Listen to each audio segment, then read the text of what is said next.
Tahimik na tinanggap ni Amelia Reyes ang pagmamahal na huwad ng pamilya ng kanyang asawa hanggang sa matuklasan niyang peke ang sakit na ginamit di magnakaw ng bilyong piso mula sa kanyang ari-arian. Sa halip na sumigaw o lumaban trukdien, Ko Amtam Handong nakipagsanib sa mga abogado at awtoridad upang maglatag ng isang perpektong bitag. Ngunit kapag bumaliktad ang lahat, sino ang tunay na nawalan at anong uri ng kalayaan ang kailangang ipaglaban ng isang babae? Sa loob ng kanyang marangyang home office, kung saan tanaw ang mga nagtataas ang puno at malapalasyong tahanan ng Dasmariñas Village, natapos ni Amelia Reyes Gonzalez ang isang tawag sa telepono. Ang kanyang boses, bagamat malumanay, ay may bigat ng awtoridad na hindi matatawaran.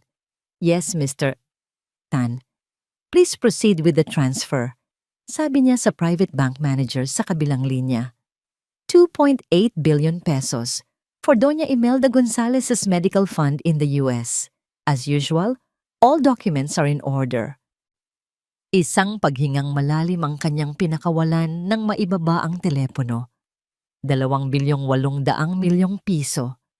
Isang halagang kayang bumuhay ng isang maliit na syudad.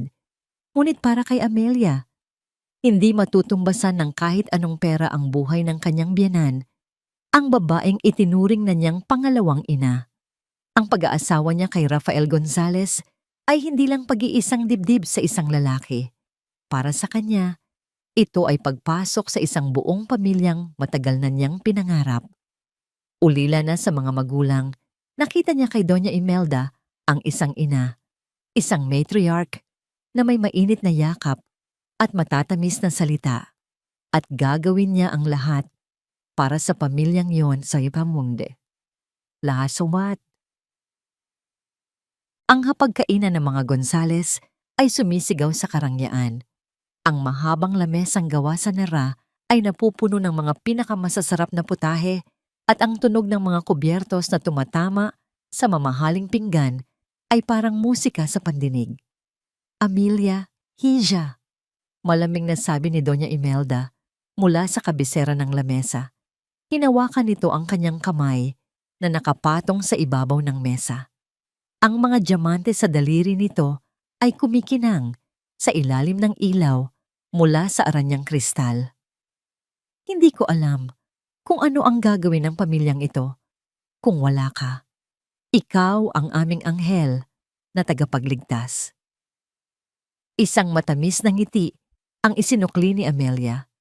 Sa tabi niya, maran namang pinisil ni Rafael ang kanyang baywang. Napuno ng init ang kanyang puso. Ito iyon. Ito ang pamilyang pinangarap niya. Ang bawat sentimong inilalabas niya para sa pagpapagamot ni Doña Imelda sa Amerika ay nagiging sulit sa mga sandaling tulad nito. "Anything for the family, Mama?" sagot niya. Ang boses ay puno ng sinseridad. Ngumiti rin ang dalawa niyang hipag, sina Clara at Sofia, na nakaupo sa kabilang panig ng lamesa. Pagkatapos ng hapunan, habang nagkakape sa kanilang malawak na sala, pumalakpak si Doña Imelda para kunin ang atensyon ng lahat. May kislap sa kanyang mga mata na nagpabilis ng tibok ng puso ni Amelia. Bilang pasasalamat sa isang masaganang taon, at dahil alam kong ang pamilya ang pinakamahalagang yaman sa mundo, simula ni Doña Imelda, ang boses ay naglalaro sa emosyon. "Mayroon akong munting regalo para sa aking mga minamahal na manugang." Isang kasambahay ang lumapit na may dalang tray. Sa ibabaw nito ay 2 maliit na kahon na nababalot sa pulang velvet. Inabot ni Doña Imelda ang isa kay Clara at ang isa naman ay kay Sofia. Nakangiting naghintay si Amelia. Marahil ay mayroon ding para sa kanya. Marahil ay mas espesyal pa. Sabay na binuksan ni na Clara at Sofia ang kanilang mga regalo. Sabay din silang napasinghap. Sa loob ng bawat kahon ay isang nakarolyong dokumento na may ribbon. "Mama, ano po ito?" Nanginginig ang boses na tanong ni Clara. "Mga titulo ng lupa," nakangiting sabi ni Doña Imelda. "Isang commercial lot sa Bonifacio Global City para sa iyo, Clara, at isang residential lot Sa tabi mismo ng bahay na ito para sa'yo, Sofia, isang maliit na pamana mula sa akin. Nagsigawan sa tuwa ang dalawang hipag. Niyakap nila ng mahigpit ang kanilang biyenan. May mga luha ng pasasalamat sa kanilang mga mata. Nagpalakpakan ang lahat, pati na si Rafael sa tabi ni Amelia. Ngumiti si Amelia, isang ngiting nagsisimula ng manghina sa mga gilid. Patuloy siyang naghintay. Walang ikatlong kahon. Nang matapos ang yakapan at iyakan, lumingon sa kanya si Doña Imelda. Lumapit ito at marahang tinapik ang kanyang balikat. At ikaw, Amelia, aking pinakamamahal, sabi nito. Ang boses ay puno ng paglalambing na ngayon ay parang lason sa pandinig ni Amelia. Alam naman naming lahat na sayo na ang mundo. Ang yaman ng mga Reyes ay hindi mauubos sa 10 henerasyon. Hindi mo na kailangan ng mga ganitong maliliit na bagay. Para siyang binuhusan ng isang baldeng nagyayelong tubig. Ang ngiti sa kanyang mga labi ay nanigas. Ang ingay ng pagbubunyi sa paligid. Ang mga tawa, ang mga pasasalamat, ang mga congratulations ay biglang humina na parang nanggagaling sa ilalim ng tubig. Ang tanging naririnig niya ay ang malakas na pagkabog ng sarili niyang dibdib. Ang anghel na tagapagligtas, ang pinakamamahal. Lahat pala ay mga salita lamang dahil sa oras ng pamana. Siya, na nagbigay ng higit sa lahat, ay ang tanging naiwang, walang laman, ang mga kamay. Walang nagsalita sa loob ng sasakyan habang pauwi sila ni Rafael. Ang katahimikan ay mas mabigat pa kaysa sa kahit anong sigawan. Si Amelia ay nakatingin lamang sa labas ng bintana. Pinapanood ang mga ilaw ng syudad na dumadaan, ngunit wala siyang tunay na nakikita. Amy, basag ni Rafael sa katahimikan. Huwag mo sanang masamain ang ginawa ni Mama. Alam mo naman yon, hindi niya masyadong pinag-iisipan ang mga bagay-bagay. Ang nasa isip lang niya ay matulungan sina Clara at Sofia na makapagsimula. Hindi lumingon si Amelia. Hindi niya kayang tignan ng asawa. Nakatulong na ako. Malamig niyang sagot. Ang boses ay halos pabulong. Bilyon-bilyon ang naitulong ko. Natahimik si Rafael. Alam niyang walang siyang maisasagot doon. Pagdating sa kanilang silid, dire-diretso si Amelia sa walk-in closet para magpalit ng damit. Sumunod si Rafael, puno ng pag-aalala ang muka. Love, please. Kakausapin ko si Mama bukas. I'm sure she didn't mean to hurt you. Ngunit hindi na nakikinig si Amelia. Ang kanyang mga mata ay nakapako sa kanyang telepono na nasa ibabaw ng kanyang vanity table. Pagkatapos niyang magbihis, naupo siya sa harap nito. Hindi niya pinansin ang pagyakap ni Rafael mula sa likuran o ang mga halik nito sa kanyang balikat. Binuksan niya ang kanyang banking app. Ang kanyang mga daliri ay nanginginig habang nag-scroll siya pababa. Transfer to GHI Medical Services. 250,000 transfer to GHI Medical Services. 400,000 transfer to GHI Medical Services. 1,000. Ang listahan ay tila walang katapusan. Isang ilog ng pera na dumaloy mula sa kanyang kaban patungo sa isang pamilyang tila walang utang na loob. Isinara niya ang app. Ang sakit sa kanyang dibdib ay napalitan ng isang kakaibang kalamigan. Isang desisyon na nabubuo mula sa kaibuturan ng kanyang nasaktang puso. Binuksan niya ang kanyang contact. Ang kanyang hinlalaki ay nag-scroll pababa. Nilagpasan ang pangalan ni Rafael. Nilagpasan ang pangalan ni Mama Imelda. Huminto ito sa isang pangalan na matagal na niyang hindi tinatawagan para sa mga personal na problema. Isang pangalang kumakatawan sa katalinuhan, katapangan at hustisya. Bago pa man siya mapigilan ng sarili niyang pagdadalawang isip, pinindot niya ito. Attorney Kat kinabukasan, ang kama ay tila mas malawak at mas malamig kaysa dati. Ramdam ni Amelia ang bawat espasyo sa pagitan nila ni Rafael, isang espasyong hindi kayang punan ng mamahaling kumot o ng katawan ng lalaking katabi niya. Hindi siya nakatulog ng maayos. Ang imahe ng dalawang pulang kahon na velvet at ang nangiting puno ng awa ni Doña Imelda ay paulit-ulit na naglaro sa kanyang isipan. "Good morning, love." Bati ni Rafael, ang boses ay bahagyang paos pa. Sinubukan nitong yakapin siya, ngunit marahan siyang gumalaw palayo. "Mag-aayos lang ako," sabi niya. Ang lamig sa kanyang boses ay sapat na para maramdaman ni Rafael na may nagbago. Habang nagsusuklay siya sa harap ng salamin, nakita niya ang paglapit ni Rafael mula sa kanyang refleksyon. Isinandal nito ang baba sa kanyang balikat. "Amy, tungkol kagabi." Simula nito, "Naiintindihan ko kung bakit ka nagtatampo. Pero kilala mo naman si Mama. Minsan, nahihiya na siyang tumanggap ng tumanggap mula sa'yo. Siguro, iyon lang ang paraan niya para ipakita na gusto rin niyang magbigay sa iba." Napatigil sa pagsusuklay si Amelia. Humarap siya sa asawa at sa unang pagkakataon, tinitigan niya ito hindi bilang kabiyak, kundi bilang isang palaisipan. Nahihiya ang isang babaeng kayang humingi ng daan-daang milyon para sa isang gamot ay mahihiyang tumanggap ng regalo? Ang paliwanag ay napakababaw, halos isang insulto sa kanyang talino. Wala siyang nakitang kasinungalingan sa mga mata ni Rafael. Ang nakita niya ay mas malala pa. Kahinaan, isang bulag na pagsunod sa ina, isang kawalan ng kakayahang ipagtanggol ang sarili nitong asawa. "May meeting ako ngayong umaga," sabi na lang niya, umiiwas sa usapan. "Mauna ka nang mag-almusal." Ang napili nilang lugar ay isang maliit at tahimik na kapihan sa Salcedo Village, malayo sa karaniwang mga lugar na kanilang pinupuntahan. Si Attorney Katrina Cat de Leon ay kabaligtaran ni Amelia sa maraming bagay. Ang buhok nito ay maikli at matapang. Ang suot ay isang matikas na business suit. At ang mga mata nito ay matalas, na parang kayang basahin ng pinakamaliit na detalye sa isang kontrata.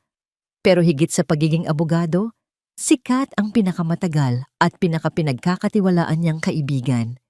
Pagkatapos ikwento ni Amelia ang lahat ng nangyari, mula sa pag-abot ng mga titulo hanggang sa walang kwentang paliwanag ni Rafael, sumandal si Kat sa kanyang upuan at humigop ng kape. Ilang sandali itong nanahimik, pinoproseso ang bawat salita. "I'm sorry you had to go through that, Amy," mahinahon nitong sabi. "Pero bilang abogado mo, hindi ko pwedeng hindi pansinin ang mga red flags." "Anong red flags?" Naguguluhang tanong ni Amelia. "Lahat." Diretsong sagot ni Kat. Una, ang timing. Humihingi sila ng bilyon-bilyon para sa isang life and death situation. Pero kasabay nito, namimigay sila ng mga ari-arian na nagkakahalaga ng daan-daang milyon. Hindi ba dapat ay nagtitipid sila ngayon? Hindi ba dapat lahat ng resources ay nakatutok sa pagpapagaling ni Doña Imelda? Natigilan si Amelia. Hindi niya naisip iyon. Pangalawa, at ito ang pinakamalaking tanong ko mula pa noon. Pagpapatuloy ni Kat, bahagyang inilapit ang muka. Ang GHI Medical Services. "Amy, ang pamilya mo ang may-ari ng isa sa pinakamalaking pharmaceutical companies sa Asia. May access ka sa mga pinakamagagaling na ospital at doktor sa buong mundo. Bakit kanila pinapunta sa isang maliit, pribado, at halos hindi kilalang wellness centers sa Amerika? Bakit hindi sa Johns Hopkins o sa Mayo Clinic o kahit sa pinakamagaling na cancer hospital dito sa Pilipinas?" Parang mga bombang sunod-sunod na sumabog sa isipan ni Amelia ang mga tanong ni Kat. Ang mga tanong na yon ay naroon na pala sa isang sulok ng kanyang utak na tabunan lang ng bulag na pagtitiwala at ng desperadong pagnanais na mapabilang. Sinabi nila, mas advanced daw ang teknolohiya doon. Mahinang sagot ni Amelia. Ngunit ngayon, kahit siya ay hindi na naniniwala sa sarili niyang mga salita. "Isang tawag lang ang kailangan, Amy," sabi ni Kat. Ang boses ay seryoso. Isang tawag para malaman kung advanced ba talaga ang serbisyo nila o baka naman may iba silang itinatago. Pagbalik sa kotse, hindi pa ito pinaandar ni Amelia. Nakaupo lang siya sa driver's seat. Ang manibela ay mahigpit na hawak ng kanyang mga kamay. Nanginginig ang mga ito. Ang mga sinabi ni Kat ay umuulit-ulit sa kanyang isipan. Kinuha niya ang kanyang telepono. Hinanap niya ang numero ng GHA Medical Services, ang international code, ang area code. Bawat numerong pinipindot niya ay parang isang dagok sa kanyang dibdib. Huminga siya ng malalim at idinikit ang telepono sa kanyang tainga. Pagkatapos ng ilang ring, isang boses ng babae ang sumagot. Ang kanyang English ay may halatang puntong Pilipino. GHI Medical Services. How may I help you? Hello. I'd like to inquire about a patient. Mrs. Imelda Gonzalez, simula ni Amelia. Pinipilit na maging kalmado ang boses. I am her daughter-in-law, Amelia. I handle her medical funds. Oh yes, Ma'am Amelia. Of course we know you, masiglang sabi ng babae. How can I help you? I just wanted to get a detailed update. How did she respond to the last chemotherapy cycle? Can you tell me her latest creatinine levels? And what is the attending physician's prognosis for the next quarter? Biglang nagkaroon ng katahimikan sa kabilang linya. One moment, ma'am, sabi ng babae. Ang sigla sa boses ay biglang nawala. Let me just pull up her records. Narinig ni Amelia ang kaluskos ng mga papel at ang pag-type sa keyboard. Ang paghihintay ay nakakabingi. Ma'am, regarding the specifics, our head doctor is currently in a major procedure, sabi ng babae. Ang boses ay halatang alanganin. And due to strict patient privacy protocols, I cannot disclose detailed medical information over the phone. I understand. Pilit nang ngumiti si Amelia, kahit walang nakakakita. But I am the one paying for everything. Surely, I have the right to know these basic details. Yes, ma'am, of course, but, the best person to talk to would be the head doctor. He's just very busy right now. Can we have him call you back? Hindi na hinintay ni Amelia ang sagot.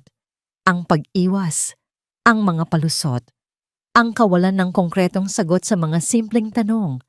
Lahat ay malinaw na. Thank you, sabi niya, at ibinaba ang tawag. Napahawak siya sa kanyang dibdib. Ang pagdududa ay hindi na isang tanong. Isa na itong malamig at matalim na bagay na tumutusok sa kanyang puso. Habang pinoproseso niya ang lahat, biglang umilaw ang screen ng kanyang telepono. Isang text message mula kay Mama Imelda. Nanginginig niyang binuksan ito. Amelia, Hija, kumusta ka na? May sinabi sa akin ng doktor na isang bagong gamot. Napakaganda raw ng epekto. Medyo mahal nga lang. Baka pwede mo na namang tulungan si Mama? Ang hininga ni Amelia ay tila naubos. Pagkatapos ng palpak na tawag, ito ang kanyang natanggap. Isang panibagong paghingi ng pera. Ang hinala ay biglang naging isang nakakatakot na katiyakan. Ang malamig na bagay sa kanyang puso ay nagsimulang mag-apoy sa galit. Ang screen ng telepono ay patuloy na nakatitig sa kanya. Ang mensahe ni Doña Imelda ay parang isang pangungutya. Baka pwede mo na namang tulungan si Mama? Paulit-ulit na umalingaw-ngaw sa isip ni Amelia ang mga salitang iyon. Bawat letra ay tila isang patak ng asido na tumutulo sa kanyang sariwang sugat. Ang panlalamig na naramdaman niya kanina ay biglang nag-alab at naging isang tiyak na galit. Ang paghingi ng pera, ang pag-iwas sa tawag, ang mga walang kwentang paliwanag. Lahat ay nagiging malinaw na ngayon. Hindi na ito simpleng sama ng loob. Ito ay isang malaking panloloko. Hindi na siya nag-aksaya pa ng panahon. Muli niyang tinawagan si Kat. Kat, it's me. Sabi niya pagkasagot ng abogado. Ang boses niya ay walang bahid ng anumang emosyon. Malamig. Determinado. You were right. Everything is a lie. I need to do something now. Narinig niya ang pagbuntong hininga ni Kat sa kabilang linya. Okay, Amy. Calm down. Anong nangyari? Mabilis niyang ikinuwento ang palpak na tawag sa GHI Medical Services at ang kasunod na text message ni Doña Imelda. The nerve, mahinang sabi ni Kat. Okay, Amy, listen to me. Huwag ka munang gagawa ng kahit anong padalos-dalos. We can't show them our cards yet. Kailangan natin ng patibong. We need to see how they react under pressure. What do you want me to do? Tanong ni Amelia. Gagawin mo ang isang bagay na hinding-hindi nila inaasahan mula sa'yo. Sabi ni Kat, may bahid ng panganib sa kanyang boses. Tanggihan mo sila, pero hindi sa paraang magagalit sila.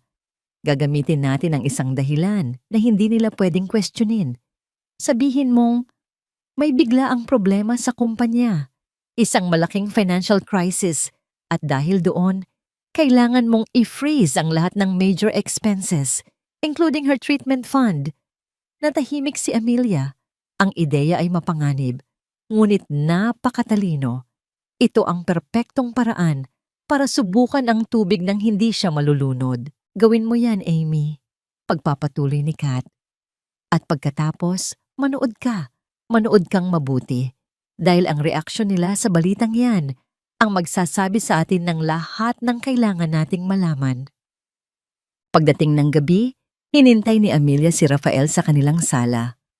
Nang pumasok ito, agad siyang sinalubong ng isang halik. Ngunit sinalubong lamang siya ng malamig na pisngi ni Amelia. Love, are you still upset? Malambing na tanong ni Rafael. Huminga ng malalim si Amelia. Inihahanda ang sarili para sa pinakamagaling na pag-arte ng kanyang buhay. Tumingin siya sa asawa, ang kanyang mga mata ay sinadya niyang mamula-mula. Raf, we need to talk, sabi niya. Ang boses ay nanginginig. May problema? Isang malaking problema. Agad na nag-alala ang mukha ni Rafael. Ano yon? Tell me. Tumawag si Uncle Miguel, ang CEO ng kumpanya namin. Pagsisinungaling niya. There was a hostile takeover attempt. We managed to stop it but our finances took a huge hit. Kailangan nating maghigpit ng sinturon. All assets are temporarily frozen. Teka, anong ibig sabihin niyan? Naguguluhang tanong ni Rafael. Tinitigan siya ni Amelia sa mata. Ang pekeng luha ay nagsimula ng mamuo. Ibig sabihin, kailangan kong pansamantalang itigil ang lahat ng malalaking gastos. Kasama na doon. Kasama na ang pondo para sa pagpapagamot ni Mama. Ang mukha ni Rafael ay namutla. What? No. Amy, hindi pwede. Buhay ni Mama ang nakasalalay dito. Wala akong magagawa, Raf. Sigaw ni Amelia, puno ng pekeng desperasyon. Gusto mo bang mawala sa atin ang lahat? Ito lang ang paraan para maisalba ang kumpanya. Pansamantala lang naman. Parang hindi makapaniwala si Rafael. Naglakad ito palayo at kinuha ang telepono. Kailangan kong tawagan si Mama. Tumangulang si Amelia at pinanood itong lumabas papunta sa balkonahe. Pero hindi siya nanatili sa kinaupuan. Dahan-dahan siyang tumayo at sumunod. Sapat lang ang layo para hindi siya makita. Pero sapat ang lapit para marinig ang bawat salita. Ma, may masama akong balita. Narinig niyang sabi ni Rafael, ang boses ay balisa. Narinig niya ang mahinang boses ni Imelda mula sa speaker ng telepono. Pagkatapos ng ilang sandali, ang boses ni Rafael ay tumaas. Opo, Ma. Sinabi ko na. May problema daw sa kumpanya nila. Ano? Hindi ko alam. Pilitin. Paano ko siya pipilitin? At pagkatapos, narinig ni Amelia ang isang bagay na nagpatigil sa pagtibok ng kanyang puso. Isang sigaw mula sa kabilang linya. Isang sigaw na walang bahid ng paglalambing, walang pagkukunwari. Isang sigaw na puro at dalisay na kasakiman. Wala akong pakialam sa kumpanya nila. Umalingaw-ngaw ang boses ni Doña Imelda mula sa telepono ni Rafael.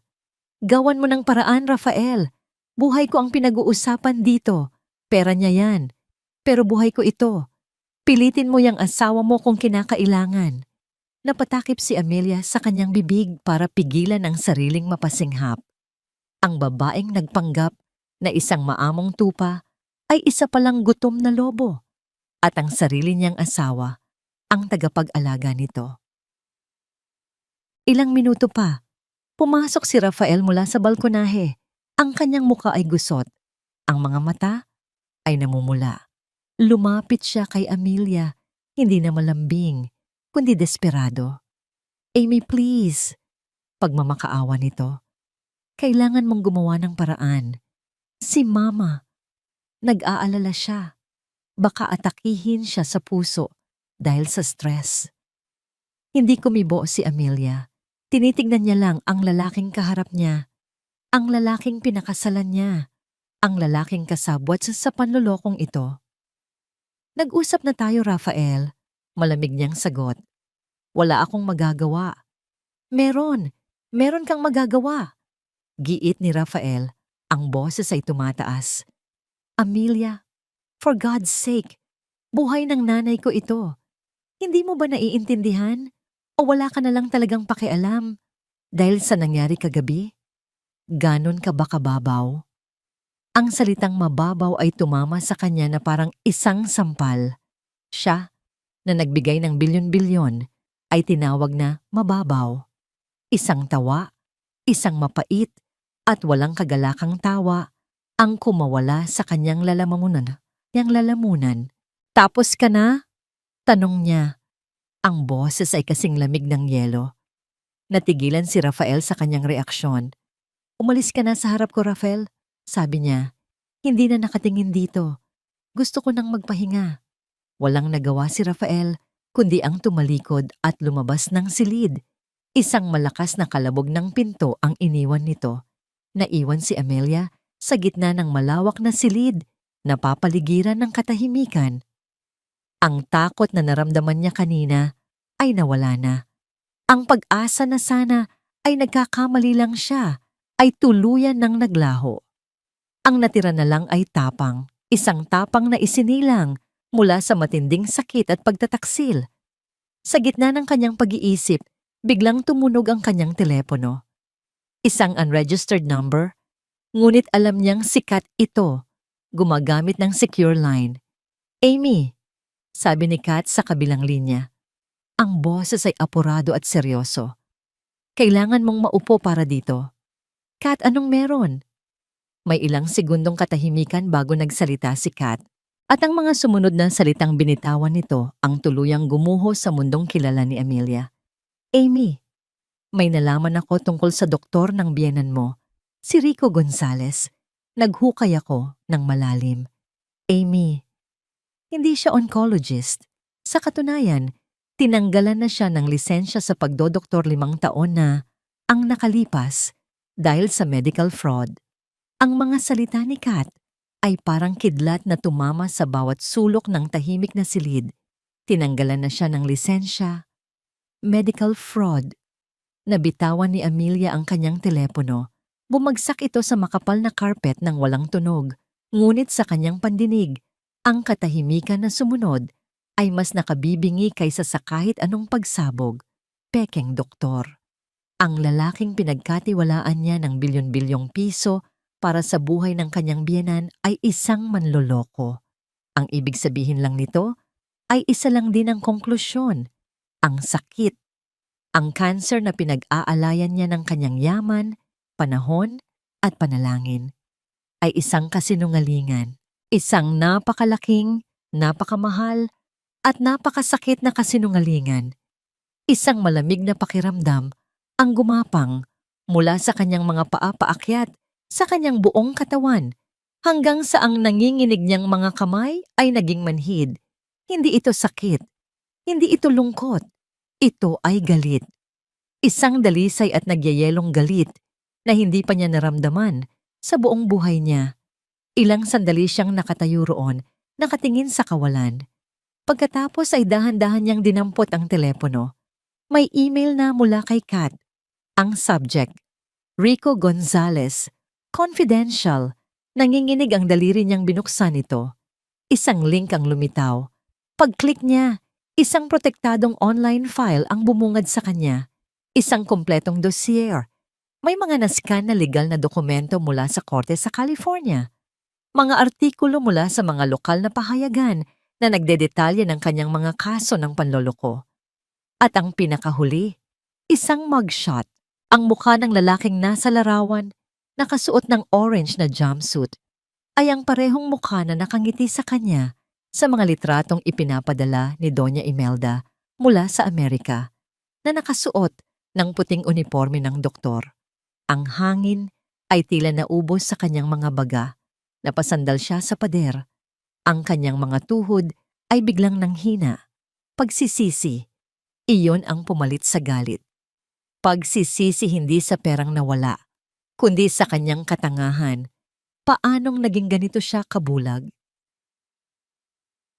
At bigla, na parang isang sirang dam, bumuhos sa kanyang isipan ang lahat ng mga alaala. Mga maliliit na detalye na noon ay binaliwala niya lang. Isang hapon, 6 na buwan na ang nakalipas. Naabutan niya si Doña Imelda sa hardin, masayang nakikipagtawanan sa hardinero. Mukha itong malakas at malusog. Ngunit pagkakita nito sa kanya, bigla itong napahawak sa dibdib, napangiwi sa sakit, at kinailangan pa niyang alalayan pabalik sa loob ng bahay. Isang gabi, habang nag-iinuman sila nina Sofia at Clara, ipinakita ni Sofia ang mga litrato ng kanilang huling bakasyon sa Hong Kong. At sa isa sa mga litrato, naroon si Doña Imelda sa gitna ng isang abalang pamilihan. May hawak na malaking shopping bag mula sa isang designer brand. Ang litrato ay kuha 2 buwan lang ang nakalipas sa mga panahong sinasabi nilang ito ay mahina at palaging nakahiga. Ang caption ni Sofia, "Shopping with the best mama in the world. Such a strong woman." Noon, pinili niyang huwag pansinin. Pinili niyang maniwala sa mga kwento, sa mga luha, sa mga pag-arte. Dahil mas madaling maniwala kaysa tanggapin na ang pamilyang pinapangarap niya ay isang pugad ng mga ahas. Isinara niya ang telepono. Pinunasan niya ang luhang, hindi niya namalayang tumulo na pala. Tapos na ang pagiging biktima. Simula sa araw na ito, siya na ang magdidikta ng laro. Kinaumagahan tila walang nangyari. Mag-isang nag-almusal si Amelia. Hindi niya nakita si Rafael na marahil ay maagang umalis para iwasan siya. Mas mabuti, kailangan niya ng oras para mag-isip. Nasa kalagitnaan siya ng pag-inom ng kape nang tumunog ang intercom. Ang mga hipag niya, sina Clara at Sofia ay nasa gate at nais daw siyang bisitahin. Pinapasok niya sila. Pumasok ang dalawa na may mga mukhang puno ng pekeng pag-aalala. Agad silang umupo sa tabi niya sa sofa. "Ate Amy," simula ni Clara. Ang boses ay malambing na parang pusa.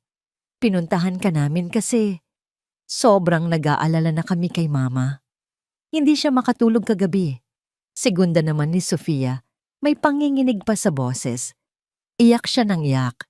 Sabi niya, pakiramdam niya raw ay pinabayaan na siya, na baka mas gugustuhin mo na lang na mawala na siya. Bawat salita ay isang patalim na dapat sana ay tumusok sa kanyang konsensya. Ngunit ngayon, ang mga salitang iyon ay parang hangin lang na dumadaan. Tinitigan niya ang 2 babae sa harap niya. Ang kanilang mga mamahaling damit, ang kanilang mga bagong alahas. Lahat iyon ay galing sa kanya.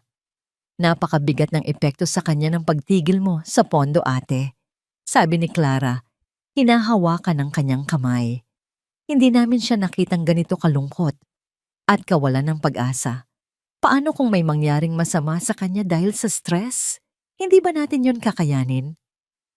Ang emotional na blackmail, isang sandatang matagal na nilang ginagamit laban sa kanya. Ngunit ngayon, wala na itong talabo. Isang matamis na ngiti ang ibinigay ni Amelia sa kanila. Isang ngasang ngiting hindi umabot sa kanyang mga mata. "Naiintindihan ko ang pag-aalala ninyo," sabi niya. Ang boses ay puno ng pekeng pagsisisi. "Maniwala kayo. Kung may paraan lang gagawin ko. Pero nakatali ang mga kamay ko Sana maintindihan ninyo. Nagkatinginan sina Clara at Sofia. Hindi ito ang reaksyong inaasahan nila. Umasa sila ng mga luha, ng pagmamakaawa, ng pangakong gagawa siya ng paraan. Ang nakuha lang nila ay isang kalmadong pagtanggi. Tumayo na sila, bigo. Sige ate, sasabihin na lang namin kay mama na ginagawa mo ang lahat, sabi ni Sofia. At umalis na sila. Naiwan si Amelia sa sala. Hawak ang kanyang tasa ng kape. Ang laban ay nagsimula na at hindi sila handa sa kung anong klaseng kalaban ang ginising nila. Gabi, kakapasok pa lang ni Rafael sa kanilang silid-tulugan. Ang mukha niya ay pagod at puno ng pagsusamo. Sa kanyang kamay, hawak niya ang isang tablet. Amy, please, 1 minuto lang. Sabi nito, ang boses ay basag. Kailangan mong makita si mama. Itinapat nito sa kanya ang tablet. Naka-video call si Doña Imelda. Ang eksena ay perpektong inihanda. Si Doña Imelda ay nakahiga sa isang kama na mukhang galing sa ospital. Ang kanyang mukha ay maputla. Ang mga labi ay tuyo. Mayroon pang nakakabit na tubo ng oxygen sa kanyang ilong. Mukha siyang mahina, marupok, at naghihingalo. Anak, Amelia, sabi ni Doña Imelda sa screen. Ang boses ay halos isang bulong. Wag mo akong pabayaan. Amy, tingnan mo, sabi ni Rafael. Ang mga luha ay tumutulo na sa kanyang mga mata. Nagmamakaawa ako sa'yo. Namamatay na si mama. Hindi ba sapat ang nakikita mo para maniwala ka? Pinanood ni Amelia ang screen. Pinag-aralan niya ang bawat detalye ng eksena. Ang naghihirap na biyenan. Ang umiiyak na asawa. Isang perpektong pag-arte, pero nagkamali sila. Isang maliit, halos hindi kapansin-pansing pagkakamali. Sa ibabaw ng bedside table ni Doña Imelda, sa tabi ng isang baso ng tubig at mga pekeng bote ng gamot, nakatayo ang isang bagay na kumikinang sa ilalim ng ilaw. Isang bote ng pabango, isang napakamahal na pabango. Ang parehong bote ng pabango na personal niyang ibinigay kay Doña Imelda noong nakaraang linggo bilang regalo sa kaarawan nito. Ang isang babaeng tunay na naghihingalo ay hindi mag-iisip na ilagay ang kanyang paboritong pabango sa tabi ng kanyang kama. Iyon na yon. Ang huling piraso ng ebidensya. Dahan-dahan niyang itinaas ang kanyang tingin mula sa screen patungo sa mga mata ng kanyang asawa. Wala nang galit sa kanyang mga mata. Wala nang sakit. Isang malamig at nakakalkulang katahimikan na lang. Ang kinang ng bote ng pabango sa screen ng tablet ay hindi lang isang detalye. Ito ay isang pinal na hatol. Isang sampal ng katotohanan na gumising sa bawat himaymay ng kanyang pagkatao. Sa isang iglap, ang lahat ng sakit, pagtataka at kalituhan ay naglaho. Ang pumalit dito ay isang bagay na mas mapanganib, isang malinaw at malamig na determinasyon. Kung ang pamilyang ito ay nabubuhay sa isang mundo ng pag-arte at kasinungalingan, kung gayon ay papasukin niya ang kanilang entablado. Ngunit sa pagkakataong ito, siya na ang magiging bida at direktor. Tumingin siya sa umiiyak na mukha ni Rafael, pagkatapos ay sa naghihingal na mukha ni Doña Imelda sa video call. Huminga siya ng malalim at mula sa kaibuturan ng kanyang kakayahan, ipinatawag niya ang lahat ng emosyon na nais nilang makita. Dahan-dahan, isang butil ng luha ang pinakawalan niya mula sa kanyang mata. Sinundan pa ito ng isa at isa pa. Napahikbi siya, isang tunog na basag at puno ng pagsisisi. Raf, sabi niya, ang boses ay nanginginig. Patawarin mo ako. Agad na nagbago ang mukha ni Rafael.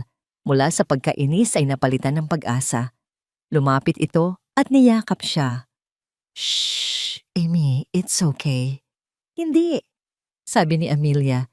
Isinubsob ang mukha sa dibdib nito. Tinitiyak na hindi makikita ang malamig na kislap sa kanyang mga mata. Ako ang may kasalanan. Nagpadala ako sa sama ng loob. Tignan mo ang nangyari kay mama. Kasalanan ko ito. Naramdaman niya ang paghaplos ni Rafael sa kanyang buhok. Ang lalaki ay ganap na kinain ng kanyang pag-arte. Naiintindihan kita, love.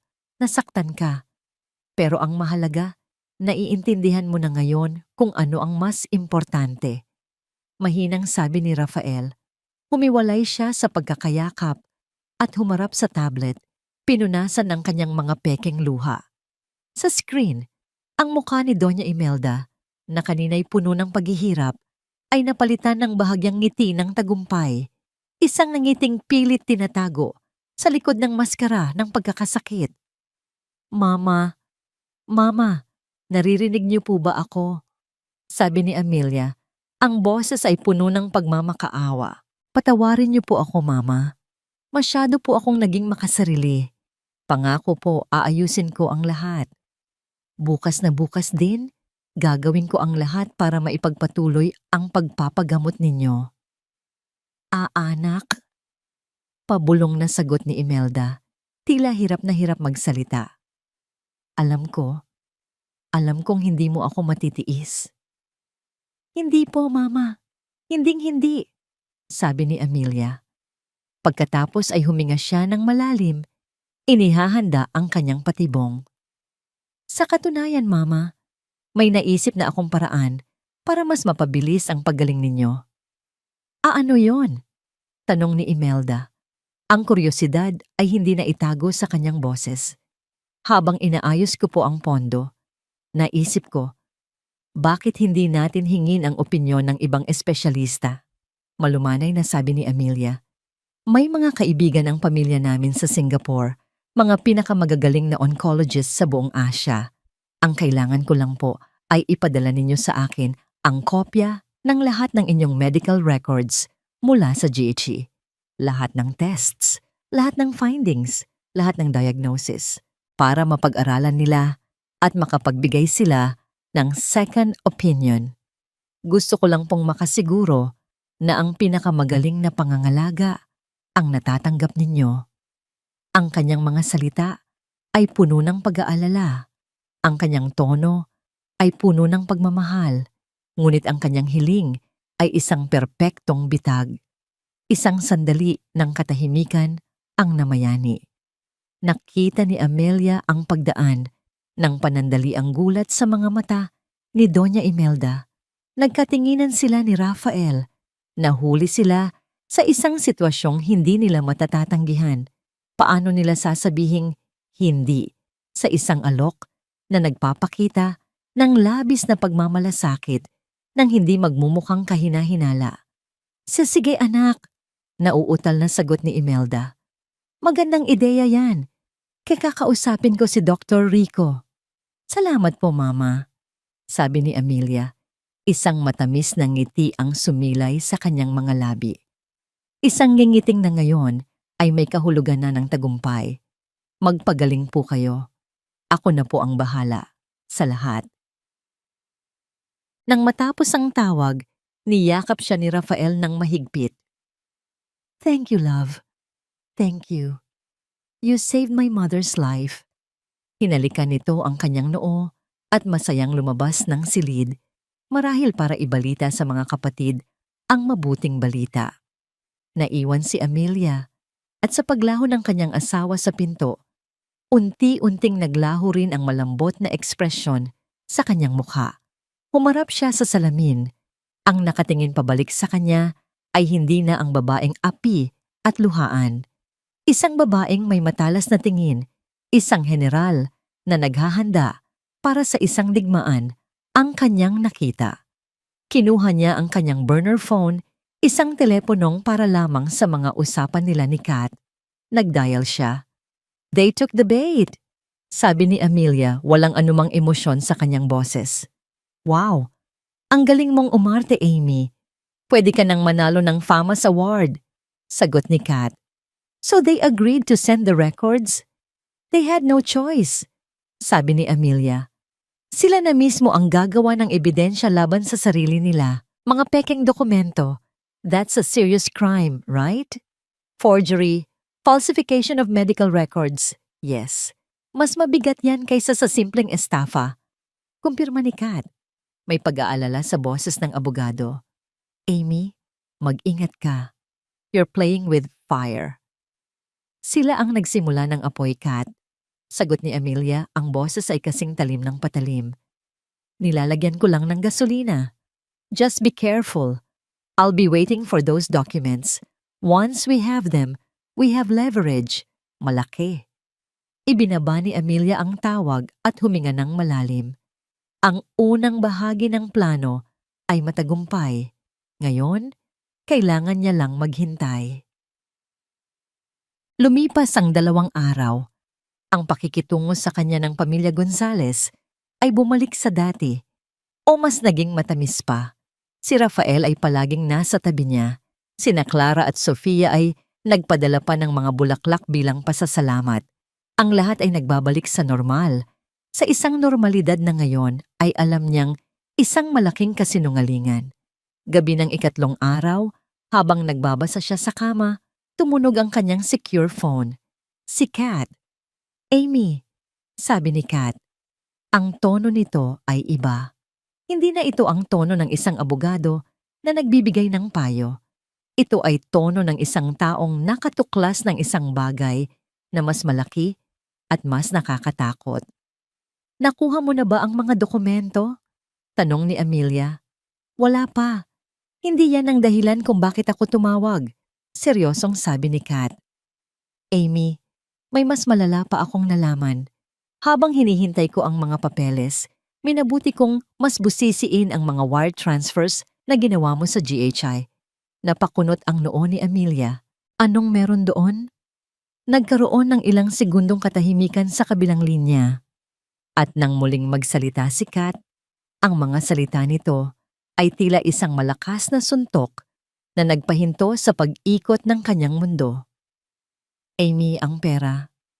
Hindi lang ito napupunta sa iisang account. Mula sa GHI, kaagad itong inililipat sa isang network ng mga shell companies sa iba't ibang bansa. Panama, Cayman Islands, tapos babalik ulit sa Pilipinas sa ibang pangalan. Anong ibig sasabihin yan? Nanginginig na tanong ni Amelia. Kahit na nagsisimula ng mabuo sa kanyang isipan ang nakakapangilabot na katotohanan. Amy, hindi lang ito tungkol sa pekeng sakit para makahingi ng pera.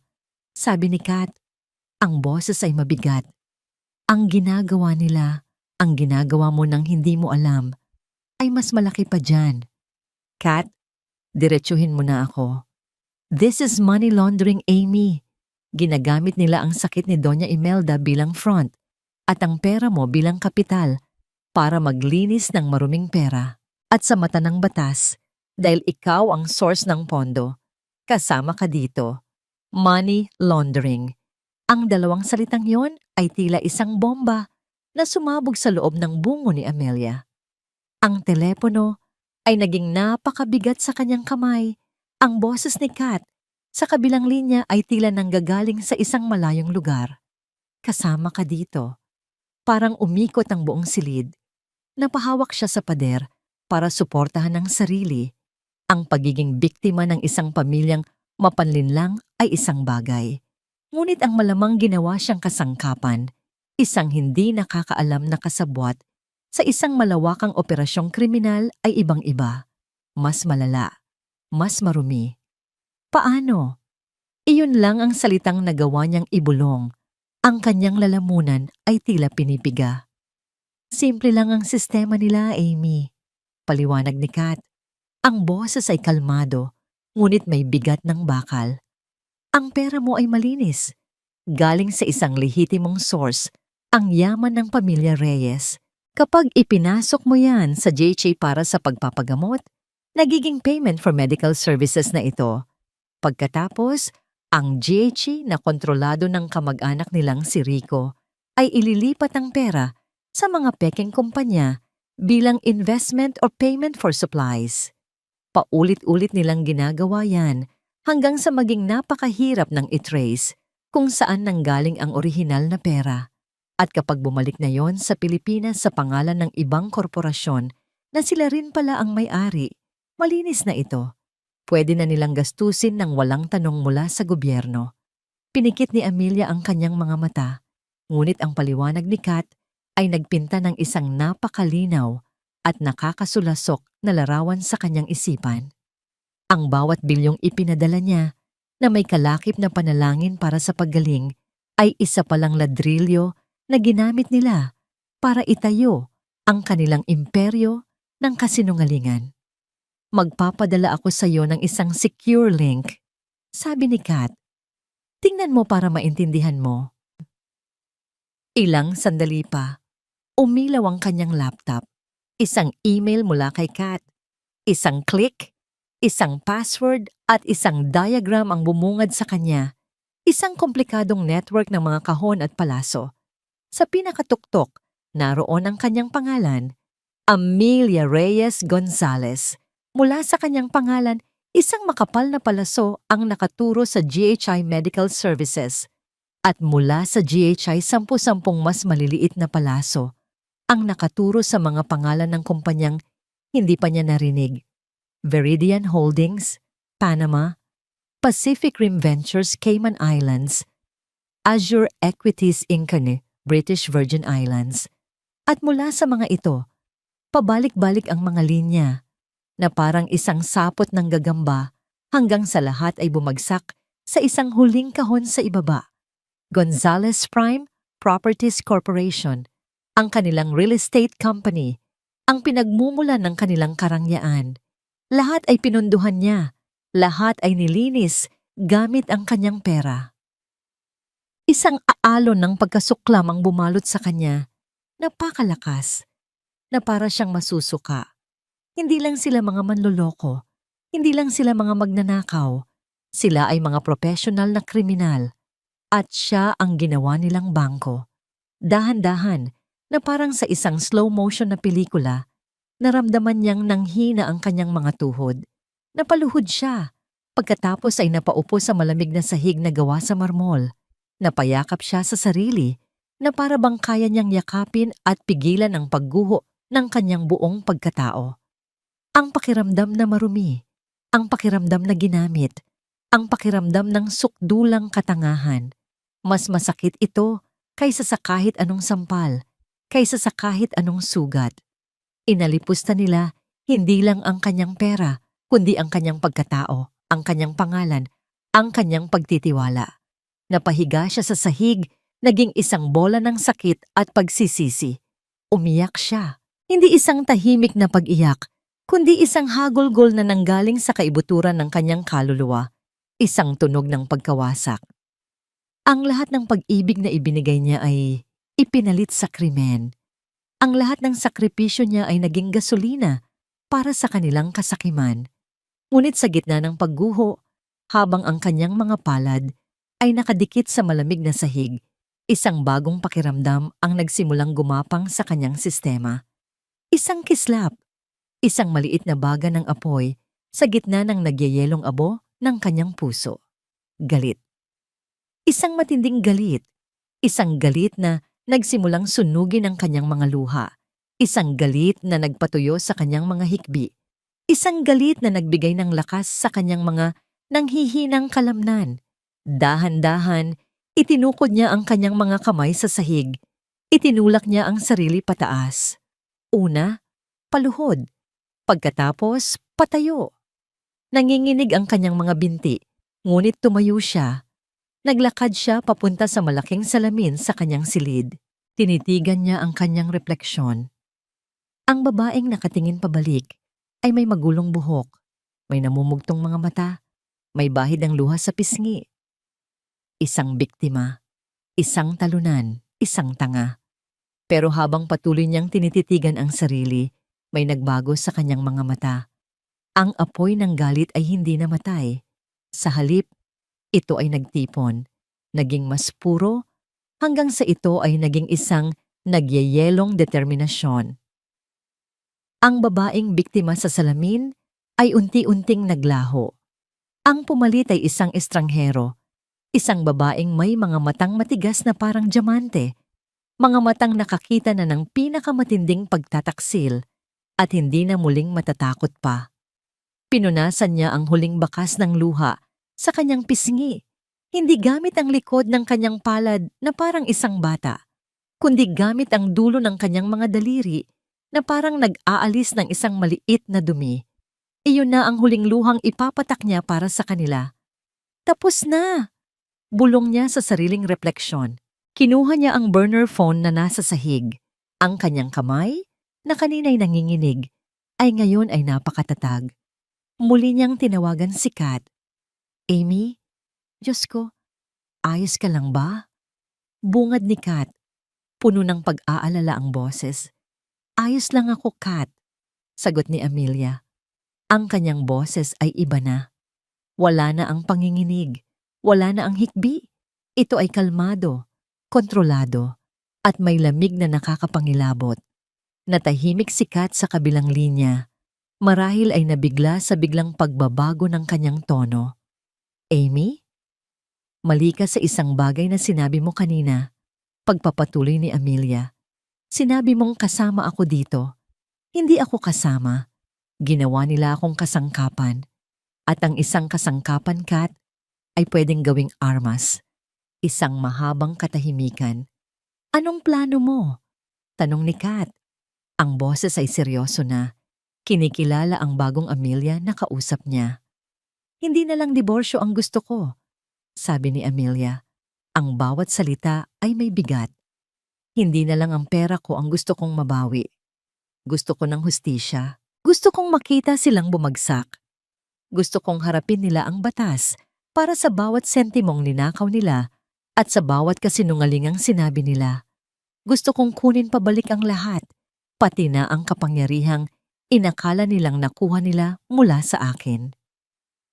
Amy, iyan ay isang mapanganib na laban, babala ni Kat.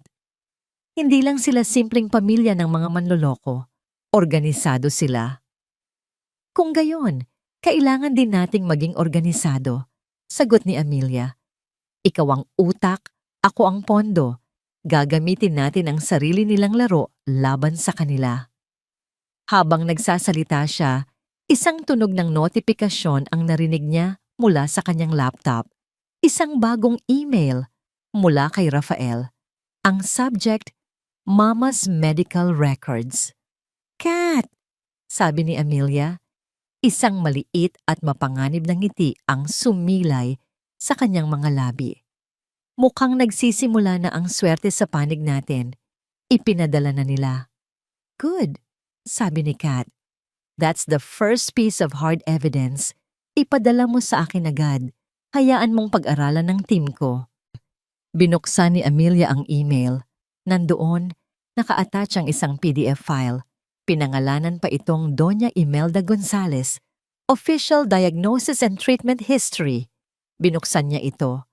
Isang serye ng mga pekeng resulta ng laboratorio, mga gawa-gawang medical charts, at isang diagnosis na pirmado ng pekeng doktor na si Rico Gonzalez.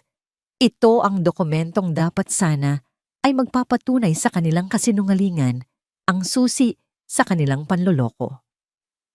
Ngunit ngayon, alam na ni Amelia na ito ay isang maliit na pinto lamang patungo sa isang mas malaki at mas madilim na krimen.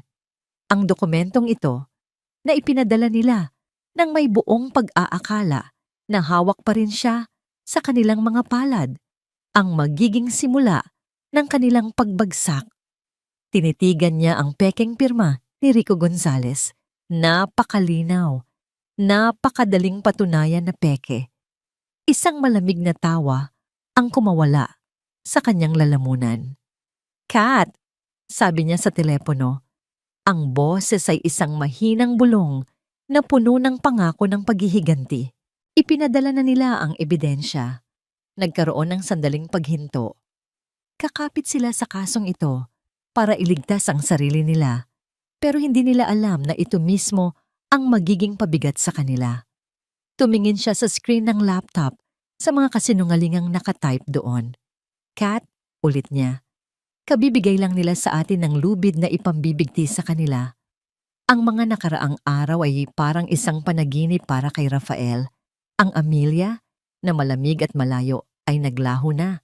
Ang bumalik ay ang kanyang asawa, ang malambing, mapagmahal, at higit sa lahat, Ang maunawaing Amelia na handang ibigay ang lahat para sa pamilya. Para sa kanya, bumalik na sa dati ang lahat. Ang unos ay lumipas na. Habang nagmamaneho siya pauwi mula sa opisina, isang ngangiti ang hindi maalis sa kanyang mga labi. Sa wakas, payapa na ulit. Ang kailangan na lang ay hintayin ang pekeng medical records mula kay Rico, ipadala ito kay Amelia, at pagkatapos ay tuluyan ng matatapos ang lahat ng pagdududa. Pagpasok niya sa kanilang garahe, tumunog ang kanyang telepono, isang video call. Ang mukha ng kanyang ina ang bumungad sa screen. Ngunit hindi ito ang mukha ng isang pasyenteng may sakit. Ang mga mata ni Doña Imelda ay matalas at puno ng enerhiya. Ang kanyang ngiti ay ngiti ng isang general na nanalo sa isang laban. "Rafael, anak," bungad nito. "Kamusta ang ating anghel?" "Maayos na ang lahat, ma." Masayang sagot ni Rafael. Bumalik na siya sa dati. Mahal na mahal niya pa rin tayo. Isang tawa ang pinakawalan ni Imelda. "Magaling. Magaling. Sinasabi ko na nga ba, hindi niya tayo matitiis. Ang pag-ibig, anak, ay isang napakabisang sandata." Humigop ito mula sa isang tasa. Hindi ito mukhang tubig, mas mukha itong tsaa o kape. "At dahil diyan," pagpapatuloy nito, "panahon na para sa ating huling galaw, ang pinakamalaki sa lahat." Napakunot ang noo ni Rafael. "Anong ibig niyong sabihin, ma?" "Naisip ko na, para tuluyan ng matapos ang lahat ng ito, kailangan kong sumailalim sa isang operasyon," sabi ni Imelda. Ginagamit ang mga daliri para mag-quote sa salitang operasyon. Isang napakamahal na operasyon sa Switzerland. Isang experimental procedure na tatapos sa lahat ng cancer cells sa katawan ko. Ito na ang ating grand finale. Nanlaki ang mga mata ni Rafael. "Switzerland? Ma, hindi ba masyado nang halata yan?" "Hindi. Kung gagawin mo ng tama," mariing sabi ni Imelda. Ang boses ay naging seryoso. "Makinig kang mabuti, Rafael. Ito ang gagawin mo. Mamayang gabi, kakausapin mo si Amelia. Hindi ka hihingi. Magmamakaawa ka.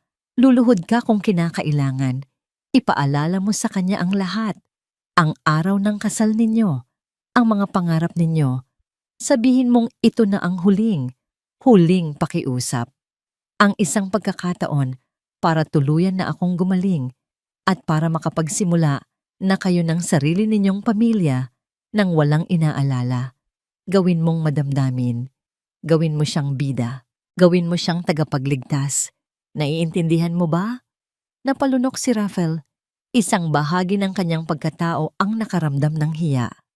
Muli na naman niyang lolokohin ang babaeng nangakong mamahalin siya habang buhay. Ngunit ang boses ng kanyang ina ay parang isang utos na hindi niya kayang suwayin.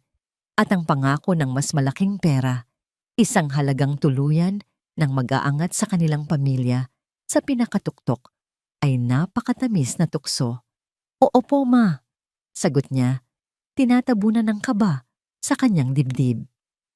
"Gagawin ko po." "Mabuti."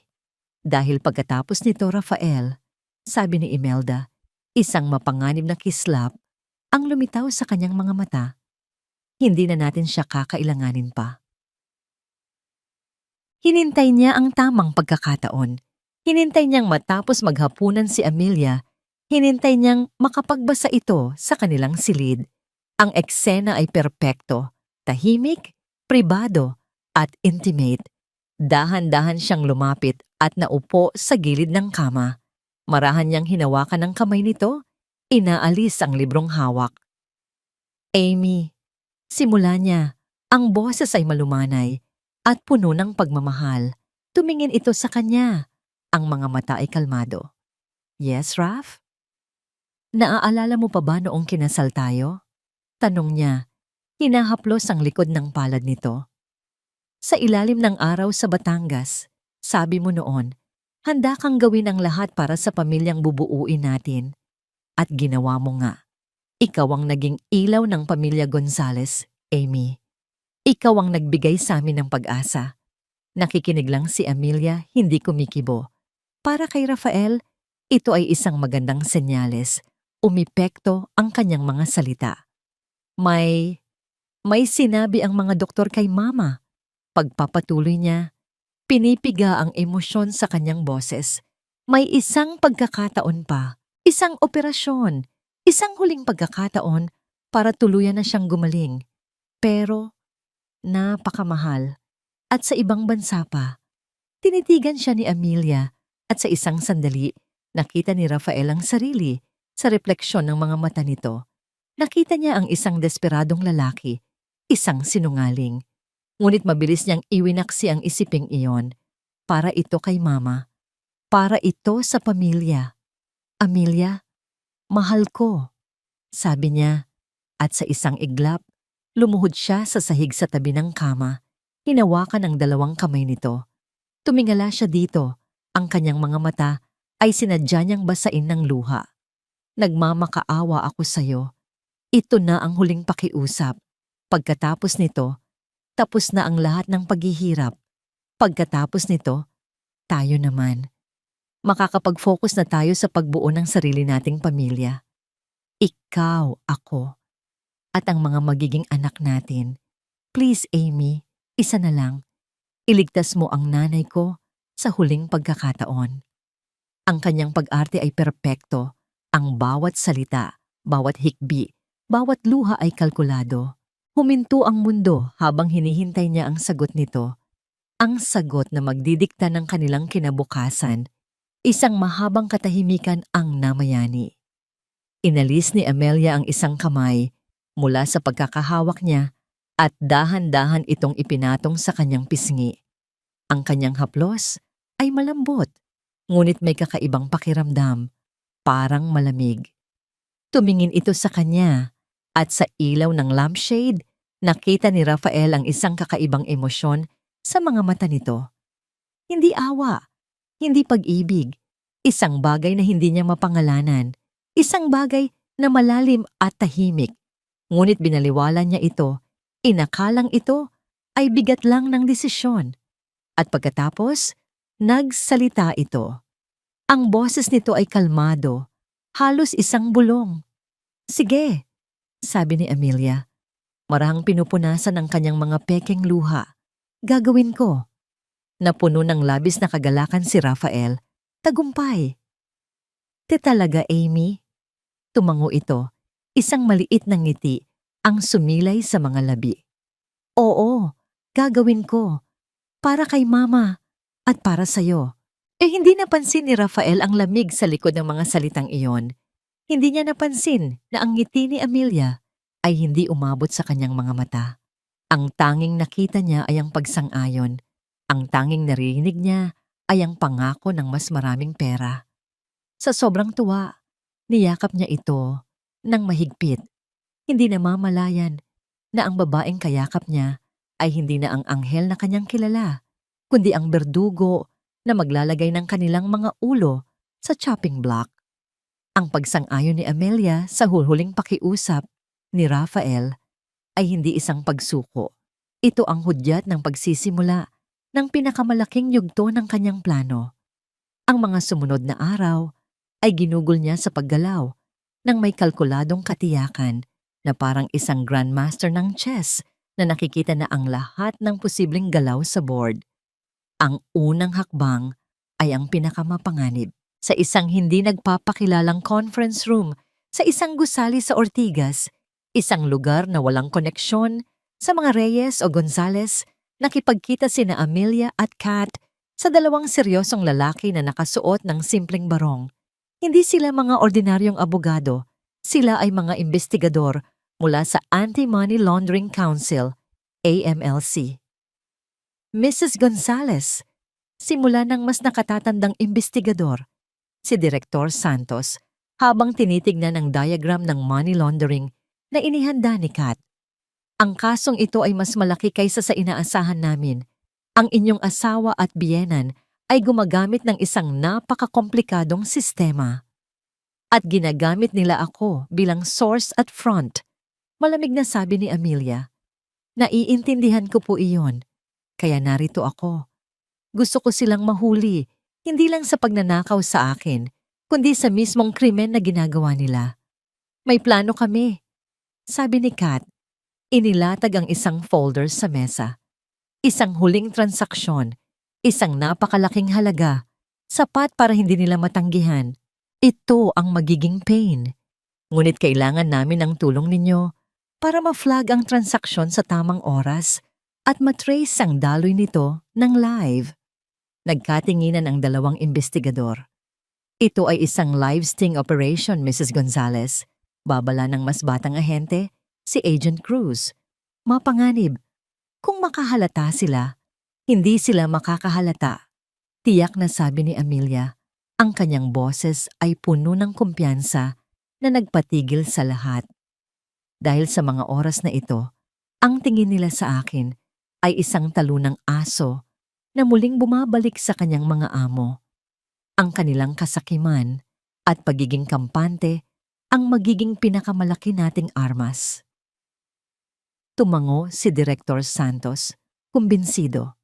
Sige, ihanda ninyo ang lahat. Hihintayin namin ang hudyat ninyo. Ang ikalawang hakbang ay ang pagtatanim ng pain sa mga bibig na pinakamabilis magkalat ng balita. Isang hapon, inimbitahan ni Amelia sina Clara at Sofia para sa isang afternoon tea sa The Peninsula, Manila. Isang kilos ng pakikipag-ayos. Agad namang pumayag ang dalawa na sabik sa chismis at libreng pagkain. Ate Amy, you look better. Puna ni Clara habang humihigop ng tsa, pinapasadahan ng tingin ang suot ni Amelia mula ulo hanggang paa. Masaya lang ako na maayos na ulit ang lahat, nakangiting sabi ni Amelia. Nagkunwari siyang bumuntong hininga na parang may mabigat na dinadala. Kahit na mabigat itong huling gagawin ko. Agad na naging interesado ang dalawa. Anong huling gagawin, ate? Tanong ni Sofia, inilapit ang upuan. Ang operasyon ni Mama sa Switzerland, sabi ni Amelia, hinayaan ang bahagyang panginginig sa kanyang boses. Napakalaki ng hinihingi nila. Isang kabuuang bayad in advance. Halos kalahati na ng liquid assets ko ang mawawala. Tumingin siya sa dalawa na parang naghahanap ng simpatsya. Pero kailangan, di ba? Para matapos na, para kay Mama. Nakita ni Amelia ang hindi maitagong kislap ng kasakiman sa mga mata ng kanyang mga hipag na binalot nila ng mga pekeng salita ng pag-aalala. Grabe ate, ang bait mo talaga, sabi ni Clara. Isang tunay na anghel, segunda ni Sofia. Huwag kang mag-alala ate. Sulit ang lahat ng yan kapag magaling na si Mama. Ngumiti lang si Amelia. Sana nga. Alam niyang bago pa man matapos ang kanilang kinakain na scone, ang balita tungkol sa napakalaking halaga ng pera ay makakarating na sa kanilang ina. Ang pain ay nailagay na. Ang huling hakbang ay ang pagpapatibay ng tiwala ng pinakamahalagang piyesa sa laro, ang kanyang asawa. Gabi. Magkatabi silang nakahiga ni Rafael sa kama. Sa mga nakaraang araw, ginampanan ni Amelia ang papel ng perpektong asawa, mapagmahal at masunurin. Niyakap siya ni Rafael mula sa likuran. Ini-imagine ko palang, love, na magaling na si Mama. Bulong nito. Wala nang stress. Pwede na nating simulan ang pamilya natin. Humarap si Amelia dito at hinaplos ang kanyang mukha. Ako rin, mahal ko, kaya inaayos ko na ang lahat. Huminga siya ng malalim. Tumawag na ako sa bangko. Isang malaking wire transfer. Kinumpirma na nila ang lahat. Kailan? Sabik na tanong ni Rafael. Tinitigan siya ni Amelia sa mata. Isang malungkot, ngunit matamis ng ngiti ang ibinigay niya. Gusto kong maging espesyal. Itinakda ko ang transfer sa Biyernes. Napakunot ang noo ni Rafael. Sinusubukang alalahanin kung anong mayroon sa araw na yon. It's our anniversary, Raf. Paalala ni Amelia, ang boses ay halos pabulong. Gusto kong ang araw na, yon ang maging simbolo. Ang araw kung kailan iniligtas natin ang nanay mo para sa kinabukasan nating dalawa. Ito ang regalo ko sa'yo. Sa ating dalawa. Ang mukha ni Rafael ay napuno ng paghanga at pag-ibig. Hinalikan siya nito ng paulit-ulit. Perpekto ka, Amelia. Ikaw na ang pinaka-perpektong asawa sa buong mundo. Gagawin ko ang lahat para sa'yo, sagot ni Amelia. At gagawin ko rin ang lahat laban sa'yo, sabi niya sa kanyang isipan. Sa mansyon ng mga Gonzales, nag-iisa si Doña Imelda sa kanyang engranding sala. May hawak na kopita ng brandy. Katatapos lang niyang makausap si Clara na ibinalita ang lahat ng narinig mula kay Amelia. Ilang minuto pa, si Rafael naman ang tumawag. Ibinabalita ang tungkol sa petsa ng anibersaryo. Itinaas ni Doña Imelda ang kanyang kopita sa hangin na parang may kausap na tagay. Isang ngiting mapang-asar at puno ng tagumpay ang gumuhit sa kanyang mga labi.